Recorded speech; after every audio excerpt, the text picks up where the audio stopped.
T'aurais pas une petite paire de chaussettes pas chères? Maximum 10 dirhams? Non. Non, c'est pas possible. Je t'ai déjà fait un prix. C'est bon, je te donne ton argent. Nous les appellerons Samia et Dounia. Elles ont 19 et 20 ans. Elles nous ont demandé de préserver leur anonymat. Allez, on y va. Plusieurs fois par semaine, séance shopping. Samia et Dounia se préparent pour la nuit. Elles veulent soigner leur look, être séduisantes. Donne-moi la robe blanche. Celle-là va être trop large. Mais non, ça va pas être trop grand. Qu'est-ce que vous faites le soir? Je sors faire la fête, je bois de l'alcool pour gagner de l'argent, pour ma famille et moi-même. Et pourquoi faut-il être sexy? C'est des habits pour sortir le soir. C'est pour les hommes? Oui, pour les hommes. Depuis quelques mois, Samia et Dounia se prostituent. Une activité interdite au Maroc, réprimée par une peine de 1 à 5 ans de prison. On a besoin d'argent pour payer le loyer. Vous comprenez? On a plein de charges. Si tu fais pas ça, t'as rien. Dans la vie, tout a une contrepartie. Après les escarpins, la robe, le salon de coiffure, ouvert jusqu'à 2 h du matin. C'est pour toi? Oui.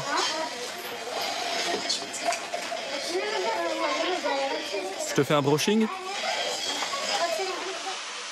Dans le salon, d'autres clientes, des jeunes filles qui semblent elles aussi s'apprêter pour une très longue nuit. La robe, le coiffeur, le maquillage, cela rentre dans ce que Samia et Dounia appellent leur charge. 70 € ce jour-là. Le prix à payer pour plaire, car à Marrakech, la concurrence entre filles est rude. Ce soir, pour Dounia, ça commence plutôt bien. Quelqu'un vient de m'appeler. Il veut m'inviter pour passer la soirée dans la Palmeraie. Je lui ai dit, je m'organise et je te rappelle. Est-ce que vous avez peur des gens avec qui vous sortez? Oui, parfois. Ce n'est jamais avec plaisir que je pars avec quelqu'un. Pourquoi? Parfois, tu tombes sur quelqu'un de bien. Parfois, sur quelqu'un de pas bien. J'ai peur d'être frappée, d'être maltraitée. Et quelles sont les nationalités? Marocains, Saoudiens, Qataris, Anglais, Pakistanais, Libyens. En vérité, c'est surtout des Saoudiens.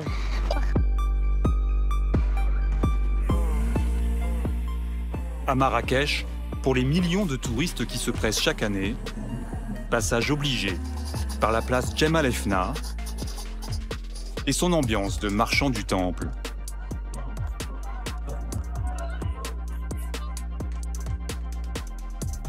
Détour par la Palmeraie, que l'on visite en dromadaire, ou désormais en buggy tout-terrain. Mais depuis quelques années, un autre visage s'offre aux visiteurs. À Guéliz, le quartier moderne. Tous les après-midi, aux terrasses de quelques cafés bien identifiés, un étrange manège se met en place. Des filles, encore des filles, qui attendent d'être abordées.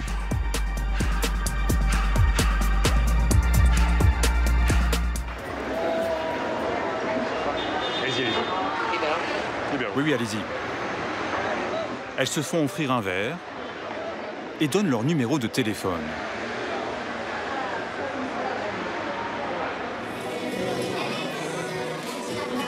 Bye bye. Il s'appelle comment? Mohamed. Mohamed. Un grand cœur, un sourire et surtout l'espoir de se revoir un peu plus tard. Un racolage discret, mais sans équivoque. Même si dans ce pays musulman, la prostitution est officiellement proscrite, elle est aujourd'hui omniprésente. Une réalité taboue que le pouvoir cherche à tout prix à taire. C'est donc en nous faisant passer pour des touristes que nous avons enquêté. La nuit, Marrakech devient un grand bazar du sexe, avec ses boîtes et ses salons de massage où l'on propose des extras. Chaque établissement a ses spécialités, comme celui-là, qui accueille en priorité la clientèle du Moyen-Orient. D'autres ciblent les touristes européens et français, comme cet établissement où nous nous rendons en caméra cachée. Bonsoir. Une boîte bien connue de la ville, pas seulement pour ses DJ.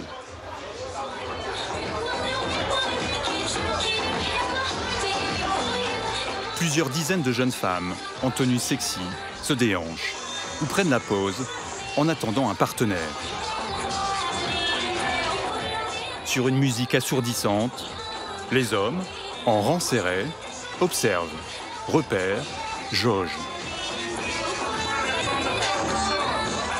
L'entrée est gratuite pour les hommes, mais payante pour les filles, 30 € environ. Elles appellent ça un ticket, qui leur donne une sorte de droit d'accès aux clients. L'alcool coule à flot. Sont-elles en quête du prince charmant ou de relations tarifées? La première fille que nous abordons lève toute ambiguïté.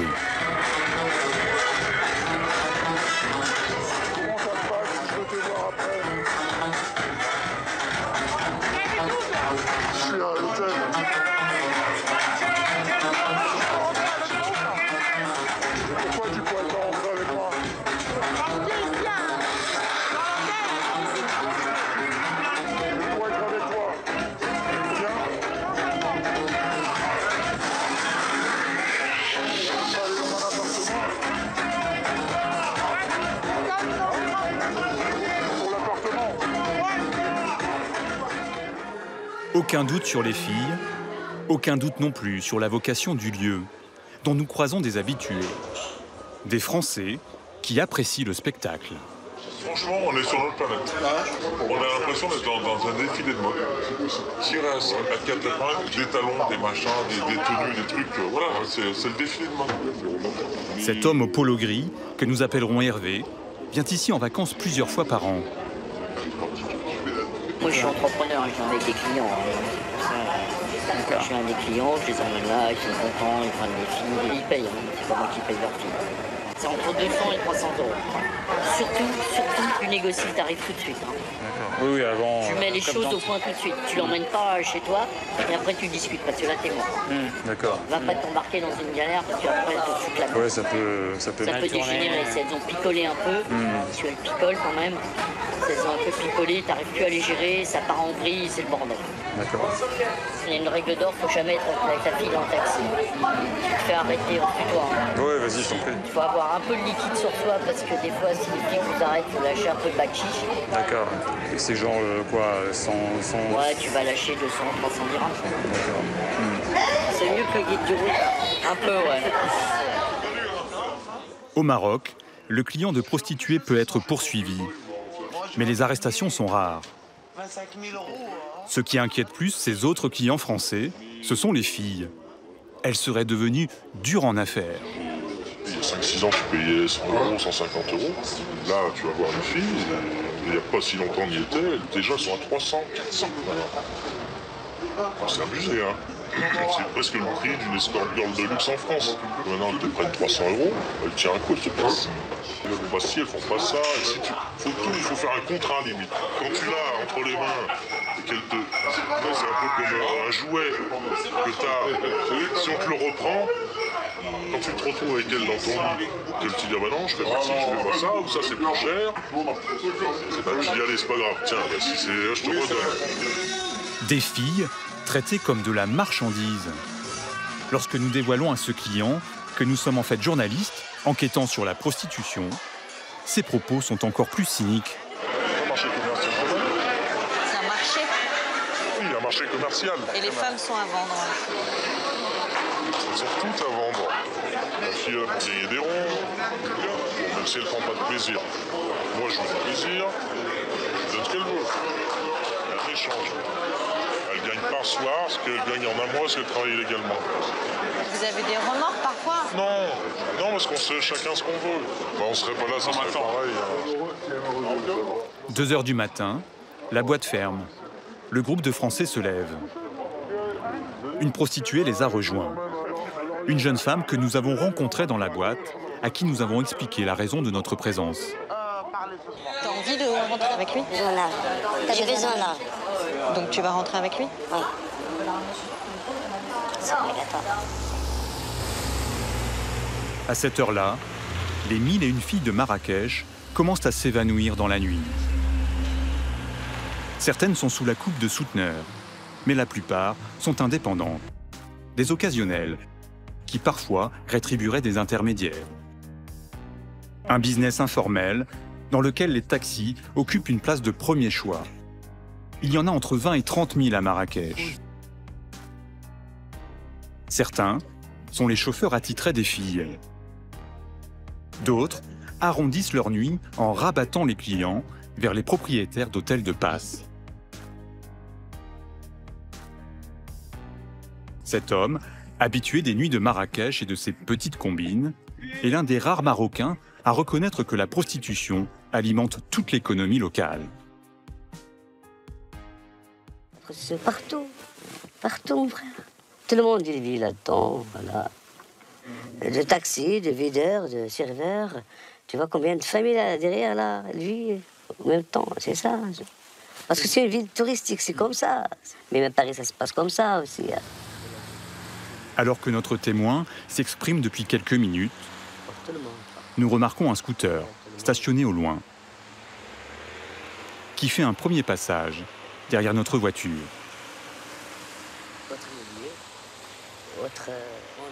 30 secondes plus tard, le même scooter repasse au même endroit. Son conducteur se retourne et va se repositionner au coin de la rue.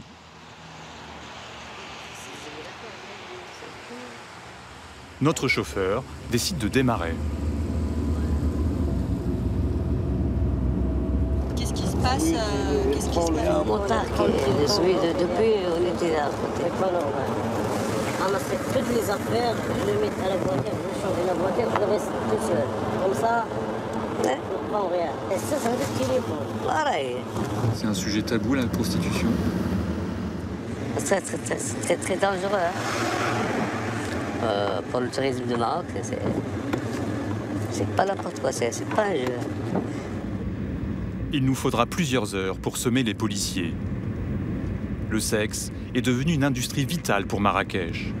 Mais le royaume n'aime pas que l'on enquête sur la face la moins reluisante de son économie. Nous retrouvons Samia et Dounia, les 2 jeunes filles qui s'apprêtaient pour sortir. Elles travaillent dans le centre de Marrakech, dans ce qu'on appelle un appartement de passe. Ça, c'est notre douche. Un 2 pièces loué à la nuit. Ça, c'est la chambre. Tarif, 40 € par soir, payé par le client.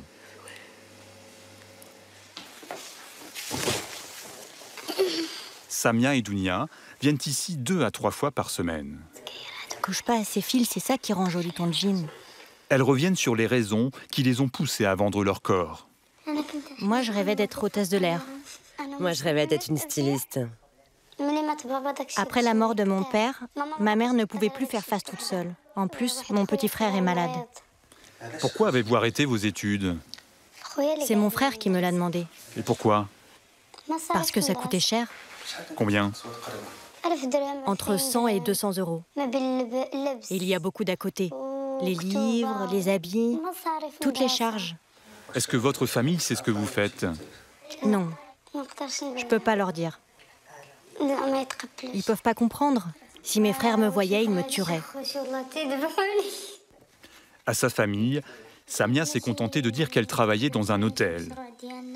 Ils l'ont cru, même si ses revenus n'ont rien à voir avec ceux d'une femme de chambre, payée 240 €, le SMIC local. Combien vous gagnez par nuit? Entre 250 et 300 €. Il y a des nuits, rien du tout. Et pourquoi vous gagnez rien? Parce que certains soirs, il n'y a pas beaucoup de monde.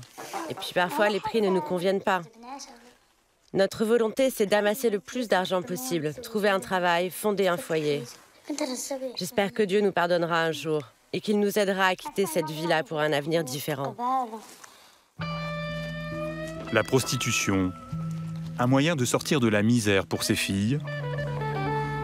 En réalité, bien souvent un piège. Elles seraient des centaines, voire des milliers pour la seule ville de Marrakech à faire commerce de leur corps. La plupart viennent de la campagne ou de quartiers populaires, comme celui-ci, où nous rencontrons Leïla. Mère célibataire, elle a une formation Bac+5 en gestion. Elle aussi a commencé comme occasionnelle, persuadée que ça ne serait que temporaire. 10 ans plus tard, elle a du mal à admettre qu'elle s'est trompée. Je ne suis pas arrivée à ce stade que je prends ça comme un métier. Parce que j'ai un métier. Concernant maintenant, il n'y a pas de travail. Si tu veux travailler pour que tu gagnes 300 € par mois et tu payes de le loyer 150 €. Pour manger, moi j'ai un fils. Comment tu vis cette vie? Difficile. J'aime pas ça. Je veux s'en sortir de ça. J'ai fait mon maximum, c'est sûr. Mais j'arrive pas. Quand le soir, un client te dit « je t'emmène, tu viens chez moi, dans mon appartement », qu'est-ce que tu ressens? Tu sais, je réfléchis que j'ai besoin d'argent pour le lendemain. Je ne peux pas. J'ai rien à manger, ben je ne peux pas payer ce que je dois. J'ai pas le choix. Parfois, tu as envie d'arrêter? C'est pas parfois. À chaque moment. Je veux avoir un travail stable. Je veux me débarrasser de tout cela, sérieusement. C'est fatigant. Pour ma santé, ce n'est pas bien. La prostitution a pris une telle ampleur à Marrakech qu'elle a même investi des lieux inattendus, comme ce riad, villa chic, régulièrement privatisé pour des soirées de débauche. Ou dans le quartier de l'Hivernage, la partie cossue de Marrakech, des résidences de vacances haut de gamme, comme celle-ci.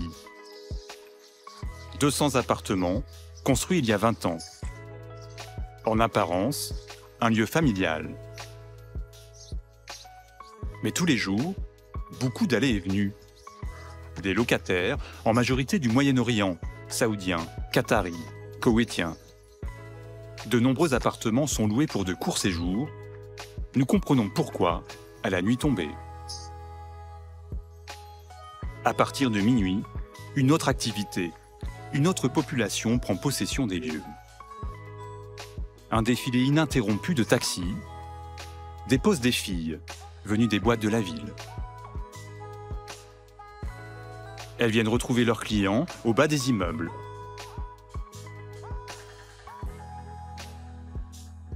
Le tout sous le regard impassible des gardiens.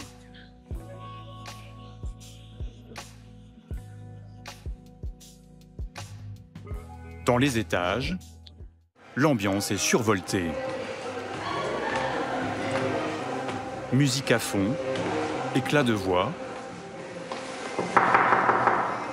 Lorsqu'on va se plaindre, on tombe sur un locataire un peu hagard. Bonjour. On est au-dessus. Désolé, je ne parle pas français. Il est en compagnie d'une jeune femme qui semble à peine le connaître. Vous pouvez baisser un peu parce que c'est horrible là quoi. Je parle pas français. On est en vacances ici et on peut pas dormir quoi. Et c'est comme ça tous les soirs. Hein. Bah désolé. Je sais pas si c'est vous qui êtes là tous les soirs. C'est la dernière fois. Ouais, Et pourquoi est-ce qu'il y a tant de bruit? Guy for holiday now. There's so much music, yeah? I don't know what's happening with It's okay. It's okay. Sorry. Ok. Le plus étonnant, c'est que dans ce pays où la prostitution est en théorie interdite, certains policiers fermeraient les yeux. À Paris, c'est ce que nous a confié Martine. Ancienne propriétaire dans la résidence de Marrakech, elle a accepté de témoigner, mais à visage caché. Elle a été témoin de l'emprise progressive de la prostitution dans la résidence. Et elles arrivaient par paquet de 10, de 20. En pleine nuit, tout le monde était sous, mais alors, sous, donc les filles hurlaient, il y avait des bagarres, il y avait des disputes, de la musique, qui dansaient. La première inondation que j'ai eue, c'était un troupeau de filles qui dansaient dans la baignoire et qui ont défoncé la baignoire et toute l'alimentation d'eau. Là, franchement, si vous comptez dans la résidence, à certains moments, il y en a une cinquantaine. Hein. Les hurlements de prostituées, ça va. Au bout d'un moment, les petits-enfants ont le droit de ne pas avoir la bande-son d'un film porno, quand même. C'est pas décent. Sans être coincé, c'est pas décent. Vous êtes déjà allé voir la police pour dire explicitement il y a de la prostitution, beaucoup de bruit, intervenez, et qu'est-ce qu'ils vous disaient? Il y a des flics corrompus qui touchent des pots de vin et qui négocient les filles. J'en ai vu arriver par voiture de police, la voiture de flics qui livrait 5 ou 6 filles. Les gardiens... La voiture de police avec le gyrophare. Voilà, la voiture de police marocaine, hein, et les flics dedans. Elle dénonce aussi l'impunité des responsables d'une agence immobilière qui organiserait la prostitution dans la résidence. C'est le monsieur qui organise tout et qui a son troupeau de serviteurs et d'esclaves qui sont aussi tenus pour des raisons économiques. Hein. Donc son objectif, voilà, c'est quoi? C'est d'être propriétaire d'un maximum d'appartements. Je crois qu'il aimerait les avoir quasiment tous. Il aura tout pouvoir après, y compris de faire partir les gens à cause des nuisances, des menaces, voilà. Il y a des menaces de mort, hein. Il y a des gens qui se taisent parce qu'on dit... voilà. À Marrakech, nous avons voulu interroger l'homme que Martine accuse. Son agence se trouve juste à côté de la résidence. Il est absent, mais nous parvenons à le joindre par téléphone. Non, non, il ne se passe rien dans cette résidence. Les gens qui y habitent sont très contents. Est-ce que vous louez les appartements juste pour une nuit? Non, pas du tout. Je loue au mois. Si certains sous-louent, ça ne me concerne pas. Fin de la conversation. Quelques minutes plus tard, un de ses collaborateurs francophones nous rappelle. Qu'est-ce que vous voudrez? Qu'est-ce que vous voudrez, monsieur? Vous dites qui, vous? Moi, je suis Christophe Dubois, je suis journaliste. Je voulais savoir combien l'agence a d'appartements dans la résidence. Non, on a un seul appartement. D'accord, mais ça, c'est pas la vérité, ça. C'est quoi le vrai chiffre? Non, c'est la vérité. Et pourquoi vous posez toutes les questions? Est-ce qu'il y a de la prostitution dans cette résidence? Non, c'est pas ça. Vous voulez chercher quelque chose, tu vas aller au prison, hein? D'accord. De toute façon, ton numéro, là, il est là. Ouais. Monsieur le maire, il a posé un plainte contre vous. D'accord. Et tu vas trouver que des problèmes. Et pourquoi je vais avoir des problèmes? Tu vas trouver des problèmes parce que vous cherchez quelque chose qui ne va pas. Malgré les scènes dont nous avons été témoins, le démenti est catégorique, à l'image de l'attitude du gouvernement marocain, qui semble nier l'évidence. En 2013, un ministre affirmait qu'il n'y avait pas d'industrie du tourisme sexuel à Marrakech.